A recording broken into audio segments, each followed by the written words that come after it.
Pewaris terakhir sang presiden. Bab 18.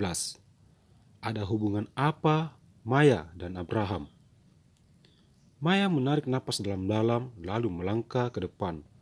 Semua orang membuka jalan baginya. Bukankah itu calon tunangan Tuan Rico yang tidak jadi menikah karena ketahuan berada di hotel entah dengan siapa 5 tahun silam? Bisik seorang wartawan pada teman seprofesinya. Iya benar, tapi sampai saat ini masih menjadi misteri siapa yang bersamanya saat itu. Soalnya saat teman-teman datang di lokasi, dia tertidur pulas dengan selimut menutup sekujur tubuhnya. Balas wartawan lain. Para wartawan pun tidak menyanyikan kesempatan itu untuk mengambil gambar. Lain halnya dengan Rico dan Sally. Kedua mata mereka terbuka lebar tatkala melihat siapa yang sedang berjalan mendekati mereka. Maya? Untuk apa dia kemari? Tanya Sally pada Rico. Aku juga tidak tahu. Selamat atas kemenangan Anda, Tuan Rico dan Nyonya Sally. Kenalin, ini Maya, perwakilan dari Elling Group. Ucap sang MC memperkenalkan Maya. Apa? Jadi dia yang memenangkan lomba ini? Ucap Sally begitu kaget. Benar sekali Nyonya Sally. Bu Maya lah yang mendesain kalung liontin mewah itu. Sekarang Tuan Rico dan Nyonya Sally silakan maju memberi hadiah pada Bu Maya. Mau tidak mau Sally pun menyerahkan aksesoris berbentuk kunci pada Maya, tetapi sama sekali tidak mengucapkan selamat padanya. Baiklah kalau begitu, sekarang kita tanya berapa harga yang dipatok perusahaan Elling Group atas kalung liontin mereka setelah memenangkan lomba ini. MC mengarahkan mikrofon ke Ramaya. Sesuai perjanjian sebelumnya, barang siapa yang menang dalam kompetisi ini, maka harga kalung liontinnya akan naik 2 kali lipat. Maka dari itu, kami menginginkan Nyonya Sally membelinya sesuai dengan janjinya dulu.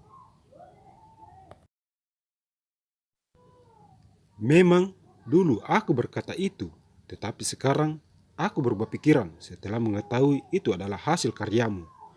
Sally sedikit mengangkat ujung bibirnya. Maksud Anda apa Nyonya? Kami sudah membuat kalung liontin itu dengan susah payah, dengan modal yang cukup besar. Tetapi kenapa Anda dengan mudah membatalkan semuanya? Protes Maya yang tidak terima dengan keputusan sepihak dari Sally.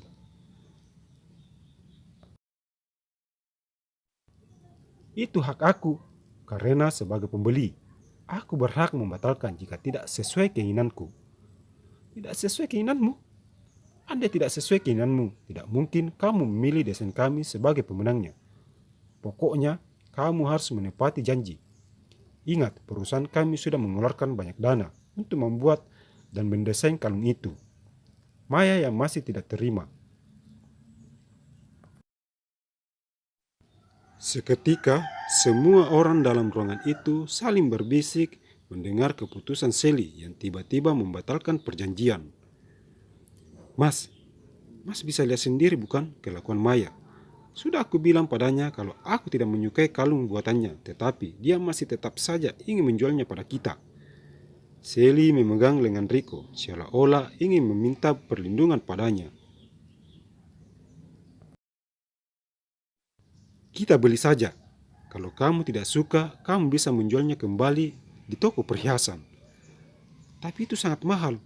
Bila membeli perhiasan yang lain, bisa dapat 5 atau 6 perhiasan yang hampir sama kualitasnya.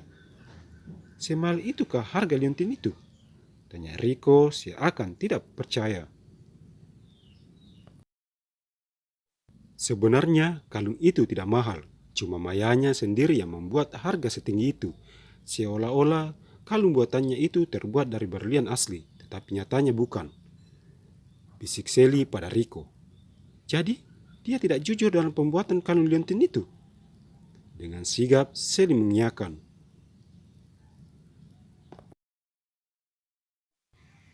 Maaf semuanya yang hadir di sini. Kami membatalkan membeli kalung liontin itu karena ada yang kurang beres dalam pembuatan kalung tersebut. Kata istriku, Semua bahan dalam kalung itu tidak original alias sudah banyak campuran. Ucap Rico sedikit maju ke depan. Seketika Sally tersenyum kemenangan. Kembali semua orang dalam ruangan itu saling berbisik satu dengan yang lain. Apa maksud Anda mengatakan kalau kalung liontin desain kami banyak bahan campurannya? Apa Anda punya bukti kalau kalung kami itu seperti yang Anda sebutkan?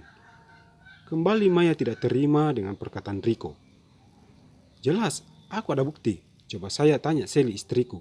Benarkah sayang? Benar, aku ini pencinta perhiasan, jadi aku tahu betul mana asli dan mana yang palsu. Kamu benar-benar tidak pernah berubah, Sally. Kamu selalu melakukan berbagai cara untuk mencapai tujuanmu. Dengarkan baik-baik semua yang ada dalam ruangan ini.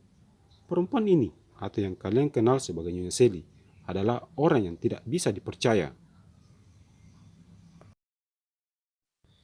Dulu kami adalah sahabat, bahkan melebihi dari saudara. Tetapi demi memiliki pria yang ada di sampingnya itu, dia rela memutuskan persahabatan kami. Aku tidak mau menyebutkan kesalahannya di sini. Jika kita semua beruntung, maka kita semua akan melihat Tuhan membuka kedoknya di hadapan kita. Maya! Tuan Rico yang terhormat, tidak usah meninggikan suara seperti itu di depanku. Kalian berdua sama saja, jadi wajar jika Tuhan menjodohkan kalian berdua. Maya mengambil kalung liontin dari dalam box dan melangkah ke arah kerumunan banyak orang. Ingat Maya, aku pastikan sampai kapanpun, kalung liontinmu itu tidak akan ada yang mau membelinya. Camkan itu. Siapa bilang tidak ada yang mau membelinya? Saat ini juga aku yang akan membeli kalung itu. Si orang tiba-tiba saja masuk dan muncul di kerumunan orang banyak, lalu berdiri di samping Maya. Kembali, untuk kesekian kalinya, orang-orang dalam ruangan itu tercengang setelah melihat Abraham. Abraham, untuk apa kamu datang kemari dan membela perempuan itu? Untuk membela keadilan dan menyelamatkan orang-orang yang sudah kalian perlakukan tidak adil. Ayo kita pulang. Abraham merangkul pundak Maya dan membawanya pergi dari kerumunan orang banyak. Dari mana Abraham bisa mengenal Maya? Apa mereka ada hubungan spesial? Ucap Sally dalam hati yang masih memperhatikan kepergian Maya dan Abraham. Kenapa Abraham selalu saja muncul dalam kehidupanku? Entah apalagi yang akan dia lakukan selanjutnya setelah ini. Abraham membawa Maya menuju ke arah mobil yang sengaja dia parkir di depan pintu utama mall tersebut. Masuklah. Abraham membuka pintu mobil bagian belakang buat Maya. Tanpa menjawab, Maya segera masuk dan duduk di dalam sana. Dari mana kamu tahu kalau aku berada di sini dan di mana Davan? Tanya Maya saat mobil sedikit demi sedikit mulai berjalan. Aku tahu dari Davan. Tadi aku ke apartemen mencarimu, tetapi kamu tidak ada. Terpaksa aku membawa Davan ke mansion, soalnya dia sudah mengantuk berat. Kenapa tidak menungguku saja di apartemen? Kamu bisa menidurkan Davan sementara di mobil dan menungguku pulang. Tidak harus kamu bawa ke mansion seperti ini. Apa kamu tidak kasihan padanya? Membiarkannya tidur di mobil tanpa alas, bantal, dan selimut. Kalau aku tidak mungkin tega berbuat itu pada putraku.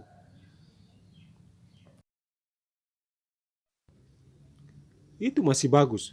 Dulu kami pernah tidur di teras beralaskan tegel dengan berselimutkan dinginnya malam.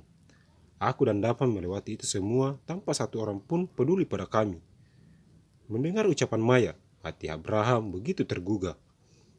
Maafkan aku. Aku benar-benar tidak tahu kalau selama ini kalian sudah melewati banyak ujian yang sama sekali aku tidak ketahui. Tapi aku janji akan menebus semua kesalahanku dengan menjaga kalian berdua. Maya tidak menjawab. Dia malah membuang pandangannya keluar jendela. Tidak terasa butiran air mata menetes di wajah cantiknya. Tidak lama kemudian mobil Abraham pun berbelok masuk ke dalam mansion. Ayo kita masuk. Abraham membuka pintu mobil buat Maya. Terima kasih. Sama-sama. Keduanya melangkah menuju pintu utama, di mana sudah ada seorang pelayan berdiri di sana. "Apa tuan muda sudah tidur?" tanya Abraham pada pelayan tersebut. "Sudah tuan." "Bagus. Sekarang siapkan makan malam untuk kami berdua." "Baik tuan, kalau begitu saya permisi dulu." Sang pelayan pun segera berbalik badan dan melangkah ke arah dapur. Terus dukung channel ini dengan cara memberi like, komen, subscribe, dan share. Terima kasih.